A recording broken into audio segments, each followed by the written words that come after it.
Good afternoon, everybody. Shh. Can I ask you to take your seats or at least quieten your voices? Shh. Because we are now going to follow on from that remarkable opening address by Chancellor Merz to discuss whether, well, our essay question is the international order between reform and destruction. But I think we've kind of realized that actually something fundamental has shifted.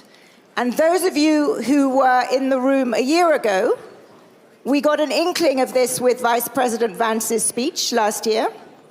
But I think we now all know that the old order has gone. We've just heard Chancellor Merz say, the order, as flawed as it has been, even in its heyday, no longer exists.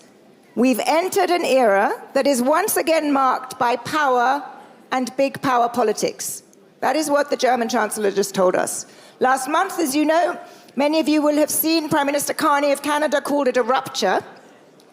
And just before he got on his plane to come here to address us tomorrow, Secretary Rubio said, the old world is gone. We live in a new era of geopolitics. So I think we can put to one side the question of whether the old order is over. It is over. And so the question is, what are the characteristics of the new one? Where is it going? How can we shape it? And that is what I hope this extremely distinguished panel of great powers and middle powers, and I won't identify who comes from which, will help us discuss. Kaja Kallas, as you all know, Vice President, High Representative for Foreign Affairs at the European Commission, welcome. Prince Faisal bin Farhan Al Saud, Minister of Foreign Affairs of the Kingdom of Saudi Arabia. Major General Pedro Arnulfo Sanchez Suarez, Minister of National Defense from Colombia. And last but absolutely not least, Ambassador Michael Waltz, Ambassador of the United States to the United Nations, and of course, as you know, former National Security Advisor to President Trump. So we have the great powers, we have the middle powers, we have the future being built by all of you now. So let's start. Kaja, let me start with you, if I may. You obviously heard Chancellor Merz just now. First of all, do you agree with him that the old world is gone? And secondly, how would you describe the characteristics of the new world that we are entering? Yes, I mean, I would take a step back and think why this world order was, put in place first time, and it was because, that there wouldn't be any wars. I mean, if you think about League of Nations after the First World War, it didn't work because there was a war. Then after the Second World War, we had the United Nations so that there wouldn't be any wars. And now we are here. We have a lot of wars going on. So, what is the opposite of the world order? Or a world that is based on rules is, tyranny and wars. And that is clearly where we are now. Now, every time we have had these big international crises, we have seen that we have also developed the international law further. I mean, League of Nations didn't have the elements that the United Nations had, and now we have to look into the future. So how do we really, shape this new world? And one thing that is missing, I think, it is accountability. So that, the rules are there. I think everybody signs up to the United Nations Charter. The principles are there, but what happens if somebody breaches those principles? The accountability is clearly not working. The Security Council is not working the way it was meant to be. The United Nations is not reflecting the world as it currently is. So I think we have to use this opportunity to really develop this world forward, because majority of the countries in the world want rules-based order, want some kind of rules to govern the way we talk, the way we interact with each other. Prince Faisal, can I ask you, I sometimes, when I'm in your part of the world, people say to me, you Europeans keep going on about the old world order being over, but actually, it's always been a might is right world, and you just lived in some kind of a transatlantic cozy bubble, and actually now you see the world that the rest of us live in. I'm paraphrasing and exaggerating slightly, but is there something to that? Is this whole discussion about the world order changing a transatlantic perspective or a European perspective more than a broader perspective? I mean, the fact that the conversation is now finally at the forefront is certainly a reflection of a Eurocentric view for that order historically. I mean, obviously, it came out of the crisis in Europe. The First World War and the Second World War is what gave us the United Nations, is what gave us the foundations of that world order. So, fair enough that there was a certain Eurocentric or transatlantic focus. But that is, the reality is many of us have seen the breakdown of that rules-based order, and the reality that might makes right being very much front and center well before the crisis. I very much actually heartened with all that's going on and all the suffering that's being caused by the multitude of wars that we are now dealing with, that actually the conversation is finally taking front and center, that the system isn't working, that it hasn't delivered. It's something that a lot of us have believed for well over a decade, and I think, you know, if 2014 wasn't, you know, enough of a wake-up call, that was unfortunate. But in any case, now, for the first time, I'm actually hearing, even among the great powers, even, you know, when you talk, obviously, you know, the US is leading on some of these things and trying to address these deficiencies, but even within Europe, where there was for a long time an attachment to symbolism rather than the realities on the ground. And, you know, you saw that even when, you know, we tried to address conflicts in various parts of the world, where some of these ideals were kind of an obstacle to actually having real substantive discussions about what are the drivers of these conflicts and how do we try to mitigate those drivers so that those conflicts come to an end. So I'm, to some extent, actually more optimistic than I was last year, because we are actually having these conversations in a much more honest and transparent way, including among the friends in Europe who were, let's say, the most ardent, not adherents, but supporters of the old system and those that were least willing to admit that it was broken. But do you think that, I mean, I take your point that perhaps in Europe we are recognizing a world that has existed for many before, but do you think it has become a world that is more might is right, more transactional, less focused on rules? I think, yes, just because it's become more of a factor even among the biggest players. So it's, you know, historically, I would say if you look back at the last 2 decades, you will see that the people that are affected by this principle have been mainly in the third world, have been mainly in the developing world. Europe, especially, certainly the US, had the luxury of being at a remove and being able to kind of say, no, this is, you know, not impactful on us. I think obviously the war in Ukraine has brought that home more than anything, and that's why we're having this conversation. But it's always been the case, and it's all. I mean, I think if you look even in conflicts in our region, sometimes, you know, it was based on UN mandates, often not. Minister Sanchez, you are the defense minister of a country that is in a region which I think I don't think any more doubt, has seen a very different approach from the United States, particularly in the last 12 months. The new national security strategy articulates it as the Trump corollary to the Monroe Doctrine, which we now all call the Donroe Doctrine for short. But it is a very clear assertion of power in the United States' backyard. How do you feel about that? And what does it mean for your country and for your region? Thank you. First of all, I would like to switch to Spanish in order to have more fluency in my words.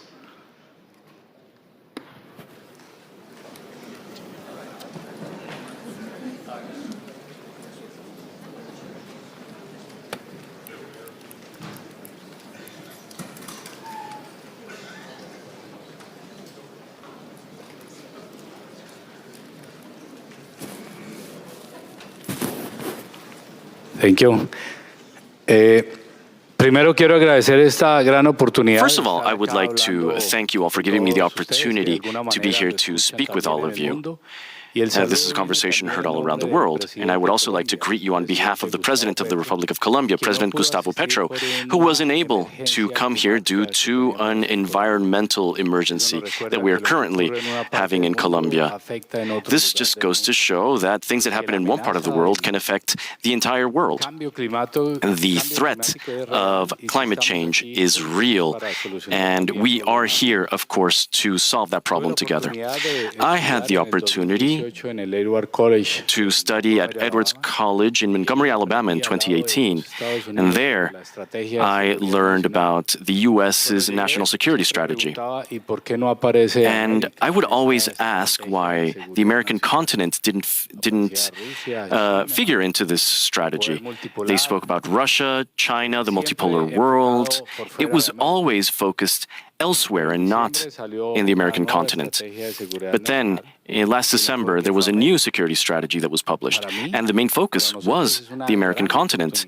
And for us, this is a fantastic opportunity, because more people die in the United States due to drug-related problems than due to war. In fact, our country, which is battling this foe more than anyone else, more than 2,000 military and police personnel during the past 3.5 years were injured or lost their lives in the fight against drugs. And these are global matters, because drugs are a global problem, but it's also an economic problem. I've been to France and Spain and Qatar, and I've seen how that silent crime can reach those faraway countries. And there are people dying in those countries as well, due to problems related to violence. And when President Trump met with President Petro a week ago, we saw two fundamental elements. First of all, every single country in the world, no matter how powerful they may claim to be, is vulnerable to this worldwide scourge known as disinformation and misinformation. Global risk says that after interstate conflicts, misinformation and disinformation is the second greatest risk that we are facing. And in a few years, it might become the greatest risk that we will face due to accelerants such as AI, for example. Secondly, misinformation and disinformation reached President Donald Trump, and it made him believe that Colombia was doing nothing to fight against the drug trade. After that meeting, we were able to establish that 316 million people in the world consume drugs. And this makes it very difficult to do away with the drug trade as long as the demand is still there. And Colombia is the country that does the most to fight against the drug trade. And there is no better ally in the Western Hemisphere, and indeed in the world, in the fight against transnational organized crime.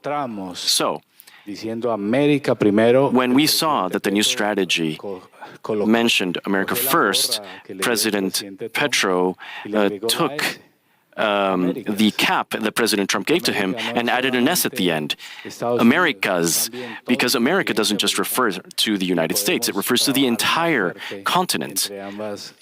And together we can do more than separately. It is certainly true that your president managed to turn around what had been rather a tricky set of interactions when he came to the White House, because just in the weeks before, I believe President Trump called your president a drug leader and a thug. So, hats off, you turned the rhetoric around, and you're right that in the area of drugs, it is important, you're doing something important, it's important that everyone focuses on it. But I wanted to stand back to ask you how you felt about a strategy which asserts US dominance in the Western Hemisphere as explicitly as this national security strategy does. Because that is a very big shift from the old order of the UN and rules. Ambassador, I can see you saying no. I'll come to you in just a second. Let me just ask the minister. Do you think it is a big shift, or are you okay with the fact that the United States thinks that it can do what it likes in its backyard? El presidente de los Estados Unidos no se The reúne President of the con United líderes States del narcotráfico. doesn't meet with drug traffickers. The President of the United States meets with legitimate heads of state, and that's what happened during that meeting. But there was disinformation that said otherwise. So, President Trump was able to understand that what we've done attacks an economic problem. And this problem has to be dealt with not just with weapons, but also with economic tools. That is why we are trying to convince the rest of the world to purchase cacao instead of coca. When we look at what the United States has been doing, we have seen that every nation is autonomous and they can act for themselves. But the President of Colombia has also stated that there is a global order, that multilateralism exists, that there are organizations such as the United Nations or the Organization of American States to try and tackle these issues. And there is an opportunity there. And what we concluded after the meeting with the United States is similar to what we're saying now. In the case of Colombia, we see a problem that affects us directly, and the main issue is international organized crime. And this is why, alongside the United States, we want to strengthen our defense capacities to do away with this scourge, drug trafficking. That is the focus that our president is maintaining. But it's clear that the United Nations was created so that nations could work together to solve these types of issues. We are in a much more civilized world compared to previous centuries, and I believe that we can create a better world because we all live here. We don't have life on other planets. Thank you.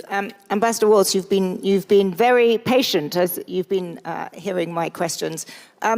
Two questions for you. You are now ambassador to the United Nations, which is the institution, I would say, that epitomizes the old order most. And yet, your administration and your president is, as we heard from Chancellor Merz, we are in a new world now. And a world, I think, which is one where might is right, or at least power projection is it playing a much bigger role, and where transactions play a bigger role than rules. How do you square that? Well, happy to tackle that, and I have a gift for you along those lines.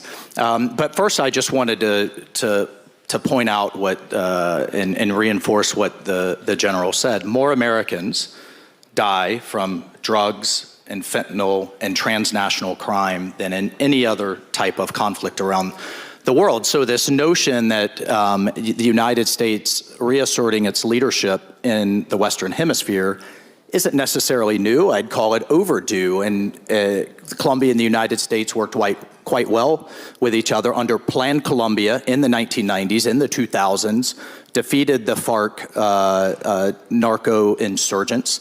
Then we see the transnational gangs that have taken over Haiti, where the United States spent over $1 billion in 2024 to take on. We've now asserted a new UN mandated gang suppression force with a more offensive mandate, and we've seen Maduro, who was basically a state sponsor and state backer of narco-terrorism.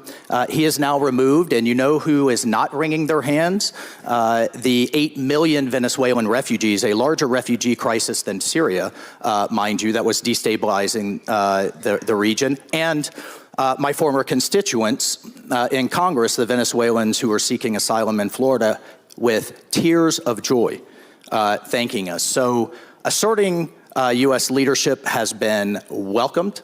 And we're hearing again and again behind the scenes, thank you, from a number of countries, 7 of whom will meet with the president in the coming weeks. To the broader point, look, the president has been clear, and my mandate is clear. We needed to put the UN on a diet Everyone agrees that reform was needed.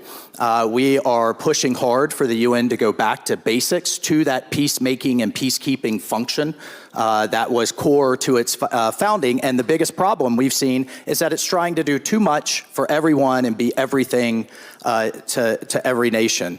So what has been a result of this initial push? The UN has agreed to its first budget cut in its history of 15%, just approved this last December. Nearly 3,000 headquarters bureaucrats will be cut. 18% overall personnel cut, 25% peacekeeping cut. We're going to get the UN back to fit to purpose. Again, despite the hand-wringing I hear in the media, what I was just in Geneva with a number of humanitarian agencies, and again, we heard, please keep up the sustained pressure. And I'll just say, you know, we've heard a lot about NATO and the future of multilateralisms and our engagement. Who here would argue that NATO is not in a better place now than it was 10 years ago when less than 7 of its contributors met the bare minimum? And with the president's leadership, we are going to reform the UN to get it fit for purpose and back to basics, much like we've done for NATO. He will do for the UN what he's done for NATO the last 10 years. Is the president's goal, is the administration's goal to strengthen the UN so that it continues to be more effectively at the fulcrum of a global order? Or is it the goal to also create alternative institutions? I note that the president has created a board of peace, which has a very different membership, and I have to wait, because that's a bit of inaccurate information. I won't call it misinformation. The United Nations, correct me. The United Nations Security Council created the board of peace unanimously with countries such as Pakistan, countries, our friends in the UK, France, and others. So attached to that was the president's 20-point peace plan, which I saw many leaders who are here today show up at Sharm el-Sheikh in relief to sign because we have the ceasefire in place, because hostages are being released. We now have humanitarian aid going in at levels that the entire world was demanding for, So is it going to work? I hope so, but I can tell you what wasn't working, either Hamas in charge or endless war. So the president has charted a third way, and to the point of the Board of Peace, it built on having our Gulf Arab friends, Muslim majority nations such as Turkey, Pakistan, Indonesia involved. And so to answer your question, what I'd call it is focused multilateralism. We've seen it through this institution that the United Nations blessed. We just saw it through the Critical Minerals Conference. We just saw the first direct flight between Azerbaijan and Armenia in its history, and the first wheat shipments flowing through those countries from Kazakhstan. So I guess I'll just stop with, I have to push back on the premise, the world on the brink, which I think was the name of this panel. We are returning the world from the brink, where it was 18 months ago between Ukraine, Gaza, Iran racing for a nuke, the Houthis shutting down the Suez Canal, the refugee crisis in South America, and on and on. So if you focus on the facts and the results, and if we have to reform multilateralism that hasn't been reformed, frankly, in 80 years, then I think that should be welcomed by the world. And in that guise, I do have my... Is that for me? Make the UN Great Again, otherwise known as Munga hat. I brought one for everyone, but they've been so popular. I have one for you, Lanny. We could pass it. There you go. Thank you. I think we'll give that to Kallas. Luckily, I don't have to respond to your accusations of misinformation because I have the absolute best person to answer this. Do you see the Board of Peace as a strengthening of the overall constellation of global organizations? And if so, why isn't Europe, actively pushing it? Let's start there, and then we'll go on. Yes, it is true that the United Nations Security Council resolution foresaw a Board of Peace, but it also foresaw that it's limited in time until 2027. It's foresaw that Palestinians have a say, and it also was referring to Gaza, whereas the Board of Peace, as the charter is not referring to any of those. So I think, in the Security Council there is a resolution, but this Board of Peace does not reflect. And one thing, I'm listening to you and I'm thinking, it is very good that you want to reform the international order. What is, I think, for the rest of us, majority of us, important that in the multilateral system there is equality of states. What Faisal was saying as well, if we reform, then we should actually take into account the world as it currently is, where all the states are equal. And also that nobody is above the law. That's why I'm talking about accountability. That if we have rules that we have agreed to, then, if somebody breaches, even the most powerful countries breach those laws, there's also, some kind of accountability and for these people, because what we see in the world is that very often you have like one guy who decides to start the war against another. So he sends a lot of brothers, fathers, sons to kill other brothers, fathers and sons. And there's no accountability for that one decision that actually gets so many people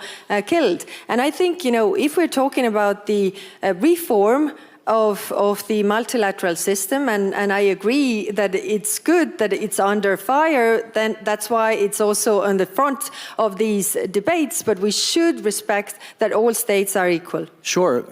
Here's just one thing I would ask everyone to consider. All states are absolutely equal within the UN Charter.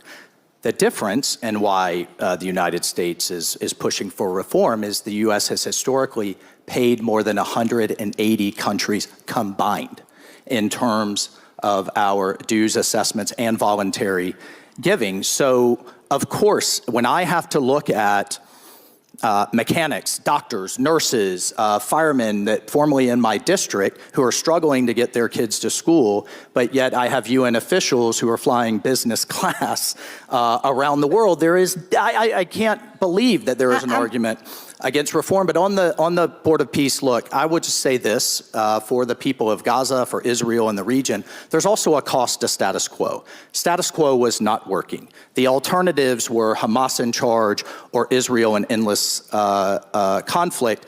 And instead, we have charted a different way, backed by the countries of the region. And you have 8,000 troops that have now been contributed, publicly announced by Indonesia. You will see more in the coming weeks.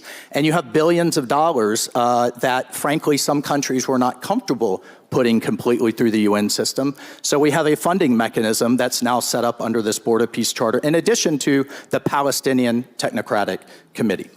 I'm conscious that we need to open to questions, but Ambassador, I want you to take the lens up a little bit. And you make a lot of very good points about the need to reform and the need to tighten belts. But at a big picture level... But no one was doing it. We've talked about it endlessly. Strongly worded letters, a lot of hand-wringing. No one was doing it. And when we're doing it, it's Ambassador, I take your uncomfortable. point. But if you listen to Chancellor Merz, the questions that we are all asking ourselves is the old system, at a big picture system of multilateral rules, engagement, alliances, is changing. And we are wondering what the United States, where it wants to go and what it wants to do. And is it a world of might is right, great power politics, unconstrained? Because, and this is the question to you, does the president believe in a multilateral system where there are rules that would constrain the United States or not? NATO is stronger because of our leadership and push for the reforms that were badly needed, namely the contributions. The UN will be stronger at the end of this process. The status quo was unsustainable and not working in places like Gaza or Azerbaijan, Armenia. You have to ask yourself, why were we 18 months ago in so many active wars around the world? And I think it's a fair question for the president to say, why hasn't the UN been able to resolve issues like a border dispute between Cambodia and Thailand, or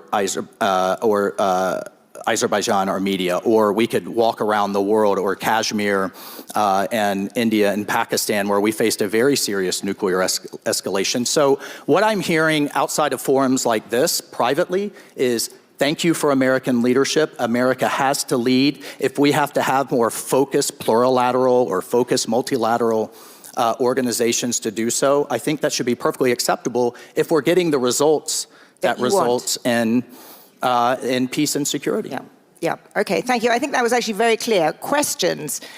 Lady here in the fourth row. If you could identify yourself and keep it very brief.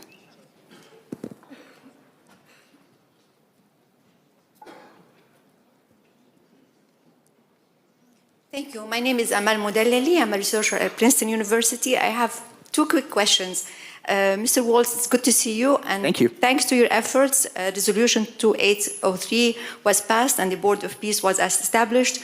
But the problem that people are having is that the charter of the Board of Peace that came out from the White House later on, it does not mention Gaza, and it talks about solving global problems. Doesn't this go beyond the mandate that you got from the United Nations? Can I have a second question? Why don't we just stick with that one, because there were a lot of hands went up. That's a very focused question. Look, the Board of Peace is absolutely focused on Gaza. I think you will see that in the meeting next week. But in the formation and in its founding documents, the team wanted to leave flexibility to be able to tackle other problems if asked. Again, this was an outcropping of what I think history will look back on, which was an absolutely historic meeting where the president convened the countries of the region and the Muslim majority nations, namely Pakistan, Turkey, and Indonesia. Just a few weeks prior, we had the strike on downtown Doha from the Israelis. There was a lot of concern, would this the diplomatic momentum continue? And just a few months later, we had Sharm el-Sheikh with Abu Mazen from the Palestinians shaking the president's hand in the historic speech at the Knesset. The hostages released, the ceasefire in place, the humanitarian aid flowing, and now an international security force moving. So again, let's focus on the results in Gaza that we're seeing as a result of this action. Thank you. Gentleman there in the second row. I'm Mustafa Barghouti from Palestine. I have this question. We are held accountable as Palestinians 3 times a day.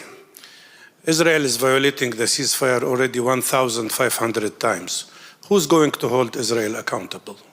And the second question, how can we call this a Board of Peace if it has the Prime Minister of Israel in it, but not a single Palestinian in it?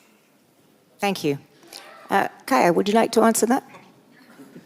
And then maybe Prince Faisal would like to add something. But this is exactly the point of accountability that I'm saying, that nobody should be above the law. I mean, if we have agreed international rules, then, you know, if you are breaching those rules, then you should also be held accountable, whoever you are. Prince Faisal? Certainly, I completely agree. And obviously, it's not a ceasefire if the guns haven't ceased. I think where I'm most concerned is even if the killing has stopped, the dying hasn't. So aid access is still an issue, and I know that the US team is working on that every day. So one of the reasons we're remaining engaged is just because of that, is we do see, it doesn't always translate, unfortunately, into what's happening on the ground, but we do see a consistent engagement on trying to get these things addressed, whether it's the ceasefire violations, whether it's the issue of opening up aid access.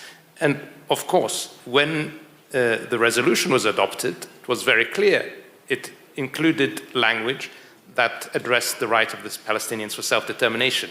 So certainly, I know from the Kingdom's perspective, many of those countries that signed on to the resolution, many of those countries that have agreed to join the board, we see this very much as one step on the road to Palestinian self-determination. Obviously, the priority needs to be to stop the dying in Gaza, to stabilize that situation, to start the rebuilding, to build the reassurance that there is no longer a threat from Gaza to its neighbors, and then move that to addressing the issue of Palestinian rights. And with that, you know, we believe very strongly that if we don't address holistically the rights of the Palestinians, including the Palestinians of the West Bank, and here this is very critical.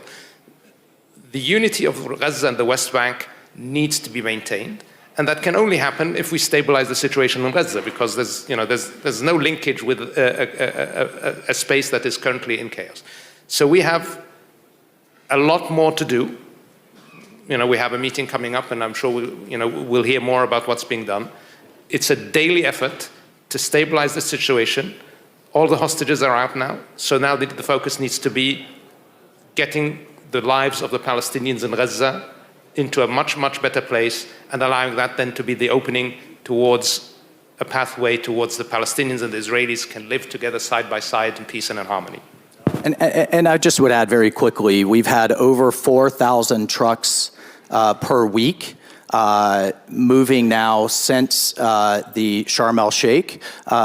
Number one, it's not enough, but it is exponentially more than it was. And as the minister pointed out, there was language in the peace plan that is now in the Security Council resolution, post-reform towards Palestinian self-determination, and no occupation, no annexation of Gaza, which again, I would argue forcefully that only President Trump could bring all sides, including the Israelis, to the table to get this far. A long way to go, but we are far better than where we were in September of last year.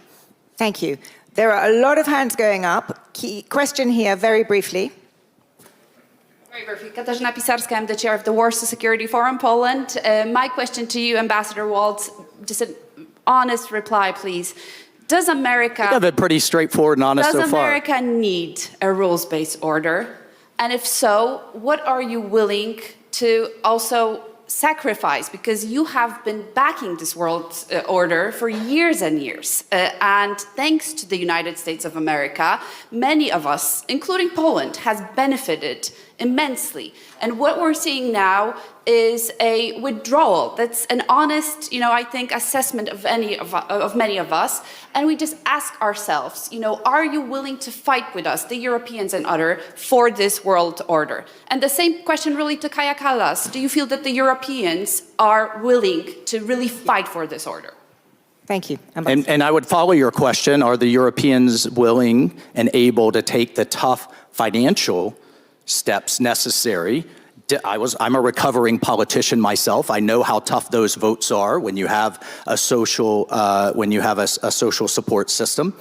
But look, to answer your question directly, absolutely. The American people have underwritten with their hard-earned dollar the global multilateral rules-based order since World War II. However, with 37 trillion in debt and counting, the massive debt load that the Western world is facing, I think it is fair on their behalf to ask 450 million Europeans with the same size economy as the United States to be more self-sustaining in their own defense. And it astounds me why that is so controversial or I mean, it is... Ambassador, I think it's not. It's a fair question. When I go to people in Indiana and Georgia and North Florida that I represented, and it is their money paying more than 180 countries combined into the UN system, it's fair to say, yes, I have to look at them honestly and say it's being well spent, and it's not. Absolutely. And indeed, I think as Chancellor Merz made very clear, the Europeans have belatedly got the message. And there is a recognition that, defense spending has gone up and is going to go up further. Europe needs to get his act together, and I'm going to come to Kaja Kallas again. There's an absolute, that was very clear in Chancellor. But it wasn't clear in 2014. Why not? It was, it took, we're acting as though things were coming unglued now. It's been coming unglued for 10 years, and no one was responding in an effective way. Now we're asking more forcefully. Yes. And I think we're seeing a good result as a result of the 5%. That was being asked from the audience was, if the Europeans are responding now, do you still believe in multilateralism in this order? Do you still believe in it? Or, as Chancellor Merz said, he said, and I just wrote it down, even the US is reaching the limits of its own power if it goes alone. Do you agree with him that the US could not go alone? I mean, I'm looking at the the grouping I just discussed of our Gulf Arab allies. I'm looking at the Abraham Accords. I'm looking at the fact that the president didn't need to take on Azerbaijan, Armenia, and he did. He didn't need to take on Pakistan and India, and he did. And we're asking the rest of the world to be there with us in a fair way financially, because there is a cost to the status quo, and the status quo was not sustainable anymore. And that's, I think, on behalf of our constituents, a fair question to ask. Kaja, how do you respond to that? It's a reasonable point, surely. No, of course it is. But if you look at also to the United Nations and all the contributions, then when it comes to the development aid, Europe is doing the biggest share. So I don't really buy this argument that we are not doing anything.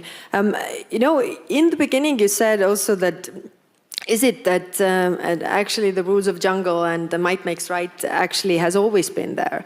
And one might say that is true, that those who have the power have had different rules. But even in jungle, animals cooperate, and so you are better off when you work with others. And if you think, in the global, if we take the superpowers, what is actually the difference?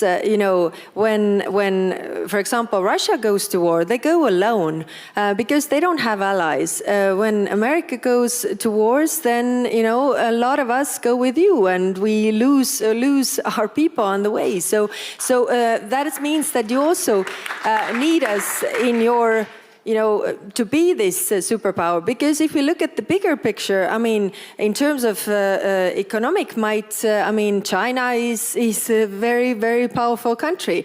In terms of military might as well. So what is the difference between you and the other superpowers so far is the allies. So, but I'm coming to this point that, of course, we are willing to fight for the world where there are some kind of rules, because majority, or actually all the European countries are small countries, or those who haven't realized that they are small countries yet. But we are small countries, so we need a rules-based order. And it is clear that the current rules-based order, it has been put in place after the Second World War, considering all what was happening there, what were the powers fighting then, and it doesn't serve the world right now. But what serves the world is, the rules really that are, protecting everybody, so that nobody is above the law. And I think that is the difference. That we actually want partnerships that are based on dignity, where we actually listen to the other party and we care also what the other countries are thinking about. So it's not like we make decisions in this Board of Peace Charter, for example, that you don't have to actually take into account anybody who is on that organization, because one person can make the decisions. And that is, I think, the difference how we see the world. Because if countries are treated equally, I think there's also less chance for war and tyranny. So I realize that I have completely failed to instill a rules-based order here, because this conversation has been wholly dominated by the two biggest economic and political blocs. But we're also running out of time. I'm very sorry. But I wanted to end by giving all four of you a chance. And I'm going to start with you, Prince Faisal. I'm going to ask you one question, and then you can offer me one reason for optimism. I'm sorry, I can't get to all the questions. I'm very sorry. I'm sure you'll have another chance to come back to this in a different panel. I'm very, very sorry. The question is, do you think this world that we are going to go into is going to be more dangerous or not than the world that came before? And secondly, what's the one thing that you would advise us all to focus on to ensure that it was not more dangerous? I think in the interim, yes, just because we are in a transition period between the system that was and the system that probably will be. And that has significant risks. I think economic disparity and inequality, especially as will be created by technological advancements, are a significant risk factor that are also going to impact us, but that over time may actually deliver significant benefits after a period of dislocation. So yes, to the first question, I think we are entering a significant risk period. You asked me to kind of end on an optimistic note.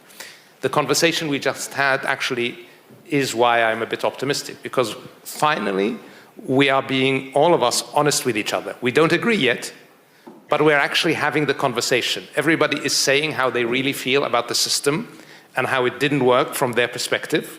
We heard from the US that the burden sharing wasn't fair. We hear from the Europeans, you've heard from us in the developing world. We are finally actually having these conversations in a way that removes the edifice and talks about what's really the case. It'll take us some time to actually get to a point where we agree on what the future system is going to look like, and how the burden sharing is going to work, and how equality of states, even though there is a disparity in interests and in capacity, is going to be addressed.